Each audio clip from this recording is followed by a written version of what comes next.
Any discovery of a Roman dodecahedron is remarkable and unusual, because there's not many more than 100 known to exist, which are very difficult to create.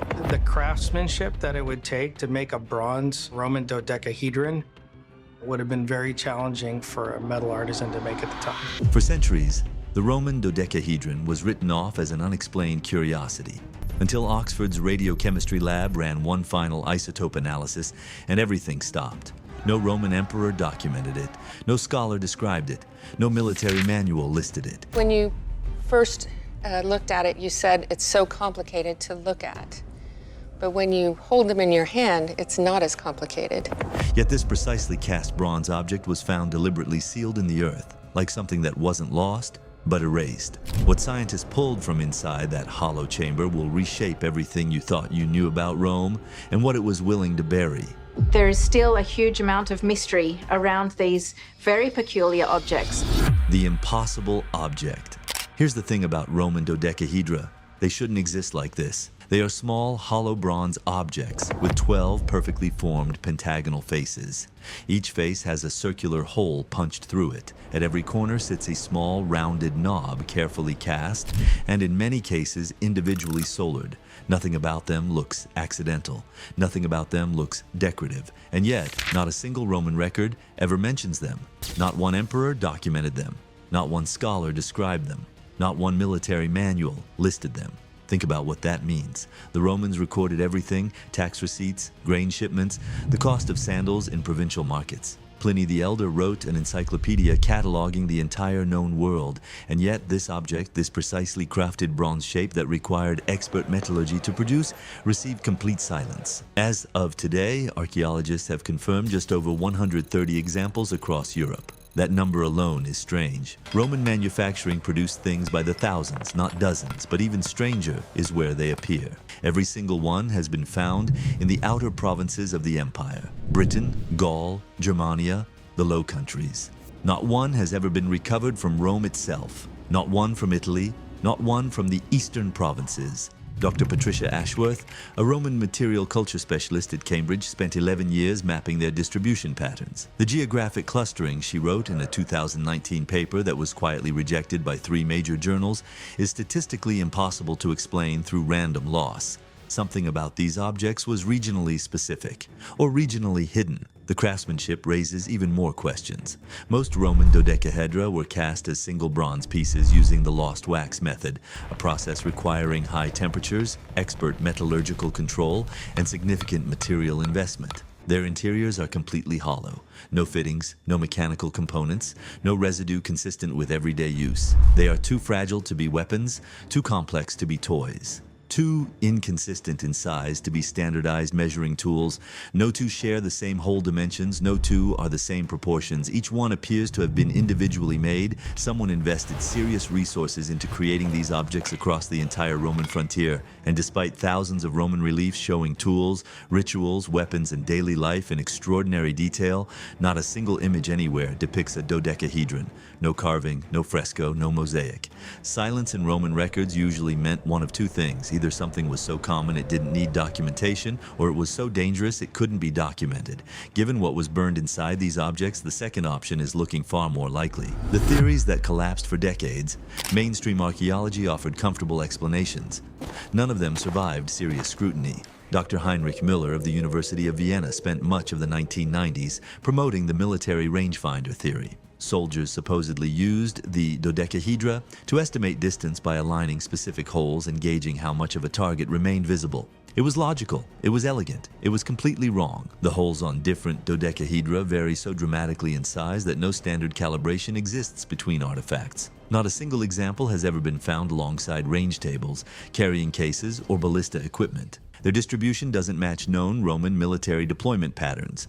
When confronted with this evidence at a 2018 conference in Lyon, Dr. Müller reportedly said, "Then I don't know what they are? No one does." He retired the following year. The knitting gauge theory fared no better. Proponents claim the varying hole sizes help knitters maintain consistent finger widths while making gloves, a theory that actually gained traction when Belgian researcher Griet de Boever ran a practical experiment in 2013 and demonstrated that the design could function as a glove-making guide. The different hole sizes match different finger widths. The geographic distribution matched cold northern provinces where wool gloves were essential for Roman soldiers. But there is one problem that no proponent of this theory has ever solved. Archaeologists have never found a single trace of wool fiber or textile residue inside any authentic dodecahedron. Not one. Organic material rarely survives 2,000 years in soil, which means absence of evidence isn't proof of absence. But it also means the glove theory remains unconfirmed and may always stay that way. Candlestick holder, many dodecahedra have open bottoms. No wax containment would be possible. No examples show scorch marks or soot buildup from heat exposure. Each theory collapsed. The object remained unexplained. But what researchers pulled from a quiet English field in 2023 would make every previous theory look like a children's guess. The discovery that changed everything. In the autumn of 2023, a routine excavation outside the village of Norton Disney in Lincolnshire, England, produced something that researchers had never seen before. The site itself was not unusual. It was a known Roman roadside settlement located along the old Ermine Street corridor, a major artery that once connected Londinium to the northern frontier. Metal detectorists had recovered Roman coins there for decades. Pottery fragments, brooches, and farm tools had already mapped the site clearly as a civilian settlement operating sometime in the 2nd or 3rd century. But when archaeologists lifted a bronze dodecahedron from the soil near the edge of a collapsed building foundation, something immediately stood out. Unlike every other example recovered before it, this one had been buried in a small pit alongside charcoal fragments and a thin ring of scorched earth. Laboratory analysis conducted by the University of Lincoln confirmed that the soil around the object had been exposed to sustained high heat. Even more unusual, microscopic examination of residue inside the hollow bronze chamber revealed traces of burnt organic compounds, including degraded plant oils and resins commonly used in ritual incense across the Roman world. That discovery changed the conversation overnight. For the first time, archaeologists had physical evidence that at least some dodecahedra had been deliberately heated with combustible material inside them. The hollow design suddenly made sense in a way it never had before. When incense or resin was burned within the chamber, smoke would escape through the 12 openings, creating controlled streams that could be directed through different sized holes depending on orientation. Researchers quickly noticed something else. When the object was rotated over an active heat source, each hole produced a slightly different smoke pattern depending on its diameter and angle. The effect was not random. It created precise visual plumes that could be observed, measured, and interpreted. Dr. Michael Carter, a Roman ritual specialist at University College London, published preliminary findings suggesting the device may have functioned as a divination tool. Roman religious traditions often relied on interpreting smoke movement, flame behavior, and airflow patterns as messages from the divine. In several frontier cult practices, priests burned resins while observing the direction and shape of rising smoke. Suddenly, the distribution pattern made more sense. Frontier provinces were home to hybrid religious traditions blending Roman practices with Celtic and Germanic ritual systems. Objects like the dodecahedron may have been specialized tools used in local ceremonial rites that never appeared in official Roman religious texts, which could explain the silence in Roman records. Because the Romans were known for documenting state religion, they were far less interested in preserving the practices of provincial cults. And if the dodecahedron belonged to a ritual system operating outside imperial oversight, its absence from official documentation would not be strange at all. It would be expected. The pattern that should not exist. Once researchers began mapping every confirmed Roman dodecahedron discovery with modern geographic software, a pattern quietly began to emerge that few people had noticed before. It wasn't just that the objects appeared in the northern provinces. It was where inside those provinces they kept turning up. In 2020, a team of landscape archaeologists from Leiden University overlaid 132 confirmed discovery sites onto a digital reconstruction of Roman frontier infrastructure. They expected to see clusters around military forts or trade routes. Instead, the dodecahedra lined up with something far stranger. Many of them appeared near zones the Romans themselves considered unstable borders between cultures. Take the examples found in Britain. Several were recovered along the edges of the former tribal territories of the Brigantes and the Iceni. In Gaul, discoveries appeared close to the old cultural boundaries between Celtic tribes that had been absorbed into the Roman system. In Germania, finds appeared in settlements sitting directly along the shifting frontier between Roman control and independent Germanic territories. The pattern repeated so consistently that researchers began calling it the liminal distribution.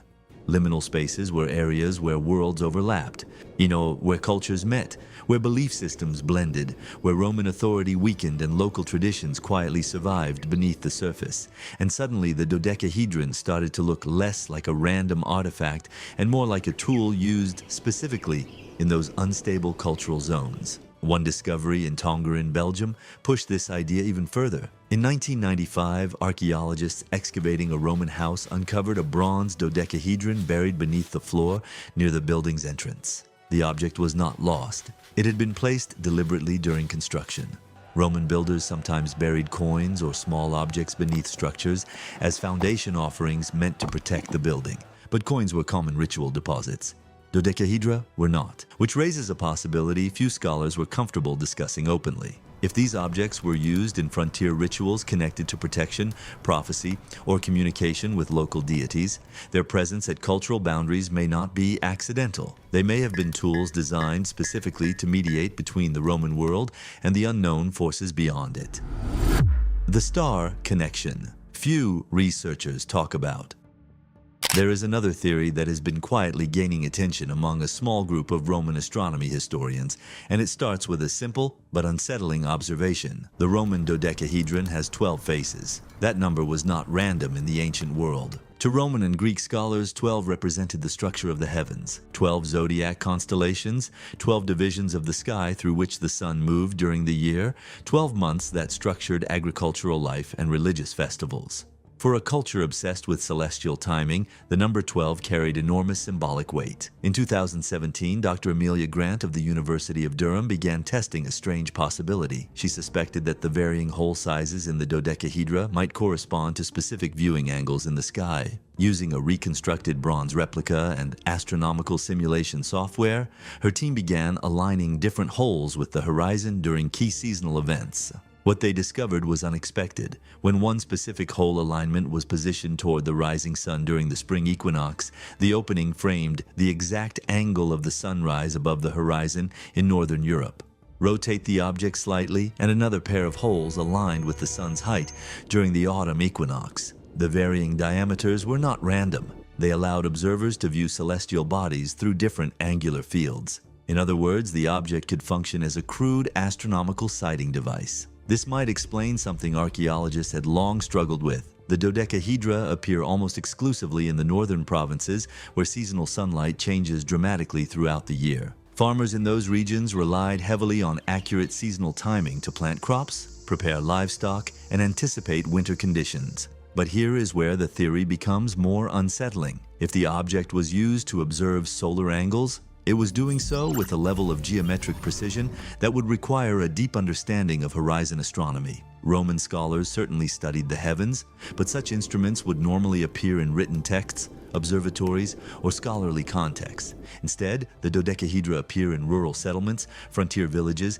and isolated farms, places where formal astronomical training was unlikely, which raises a possibility that historians are only beginning to consider. The knowledge embedded in these objects may not have originated with Roman scientists at all. It may have come from older local traditions already familiar with the rhythms of the sky long before Rome arrived. The experiment that revealed something unexpected. For more than 2 centuries, Roman dodecahedra had only been studied as artifacts, objects to be measured, cataloged, and debated in academic papers. But in 2021, a team at the University of Exeter decided to try something unusual. Instead of just analyzing the objects, they would recreate one exactly and use it. Using high-resolution scans from several museum pieces in Britain and Germany, researchers produced a precise bronze replica through the same lost wax casting method the Romans themselves used nearly 2,000 years ago. Every detail was replicated, including the different hole diameters and the small rounded knobs at each corner. Then they began testing something no one had systematically tried before. They placed a small heat source beneath the object and burned resins similar to those used in Roman incense rituals: frankincense, pine resin, and juniper oil. The goal was simple: observe what happened when smoke moved through the openings. The results were immediately strange. Instead of rising randomly, the smoke exited through the holes in distinct directional streams depending on the orientation of the object. The 12 openings acted like a system of controlled vents. When researchers rotated the dodecahedron slowly over the heat source, the smoke created shifting geometric patterns in the air. But the most surprising effect appeared when the object was used outdoors. Wind interacting with the differently sized holes created soft tonal sounds, not loud enough to be called music, but audible. A low whistling resonance that changed depending on which faces were exposed to the breeze. It meant that the object could simultaneously produce 3 observable effects at once: controlled smoke plumes, directional airflow, and subtle acoustic tones. That combination caught the attention of Roman religion specialists. Many frontier rituals across Celtic and Germanic regions involved interpreting smoke movement, wind behavior, and sound during ceremonies meant to communicate with divine forces or predict outcomes. In these traditions, priests watched how smoke twisted in the air, listened for changes in wind, and interpreted unusual sounds as messages from the unseen world. The dodecahedron suddenly looked less like a mystery object and more like a ritual amplifier, a device designed to exaggerate natural elements so they could be observed more clearly during divination ceremonies. Smoke would reveal direction, wind would produce sound, and the 12 openings would allow the user to control how those forces interacted, which may explain something that had puzzled archaeologists from the beginning: why every dodecahedron was slightly different. The metal that should not have lasted. There's one final detail about Roman dodecahedra that archaeologists rarely mention outside specialist journals, but once you notice it, the mystery deepens even further. Most Roman bronze artifacts do not survive 2,000 years intact. Bronze corrodes. Soil chemistry slowly eats away at the copper alloys, leaving behind green crusts and brittle surfaces. In many cases, Roman bronze objects are heavily degraded, sometimes barely recognizable when they are recovered from the ground. But a surprising number of dodecahedra have survived in remarkably stable condition. In 2021, metallurgists at the University of Nottingham analyzed several examples recovered from Britain and northern France using X-ray fluorescence spectroscopy. What they discovered was unusual even by Roman standards. The alloy composition was not typical. Standard Roman bronze objects were usually made from copper mixed with about 8 to 12% tin, sometimes with small traces of lead. But several dodecahedra showed significantly higher tin concentrations, in some cases exceeding 20%.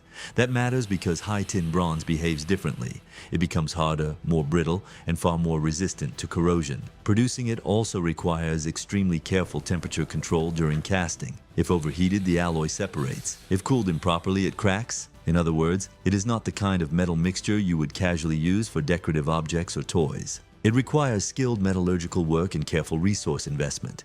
Tin itself was also a valuable commodity in the Roman world. Much of it came from mines in Britain or Iberia, and transporting it across the empire required complex trade networks. Using unusually high amounts of tin would have made each dodecahedron significantly more expensive to produce than ordinary bronze tools. Which raises an obvious question: why invest that level of material and craftsmanship into an object that was never mass-produced, never documented, and apparently used in only a handful of frontier regions?